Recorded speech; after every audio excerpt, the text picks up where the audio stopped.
आपल्या मुंबईला 7 बेटांचं शहर असं म्हणतात आणि त्याच प्रकारे महाराष्ट्रातील प्रत्येक जिल्ह्याला एक खास टोपण नाव आहे. ती कोणती आहे चला जाणून घेऊयात.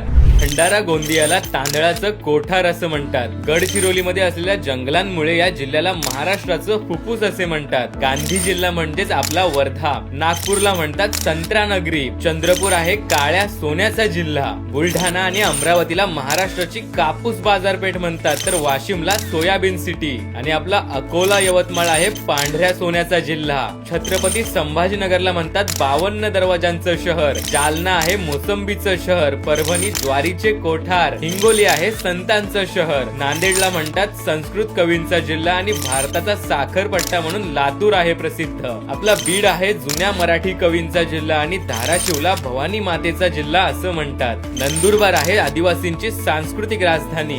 धुळे आहे कापसाचं शहर.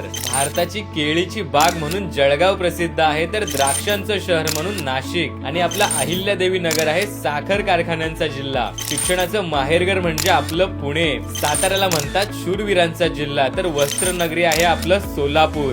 सांगलीला म्हणतात हळदीचा जिल्हा आणि दक्षिण काशी म्हणून प्रसिद्ध आहे आपलं कोल्हापूर. सिंधुदुर्ग आहे समुद्र किनाऱ्यांचं रत्न. तर हापूस आंब्यांचं माहेरघर आहे आपला रत्नागिरी. रायगडला म्हणतात तांदळांचं कोठार आणि पालघर आहे पाड्यांचा जिल्हा. आणि ठाण्याला म्हणतात तलावांचं शहर. तर तुम्ही हा व्हिडिओ कोणत्या जिल्ह्यातून बघता हे आम्हाला कमेंट करून नक्की कळवा.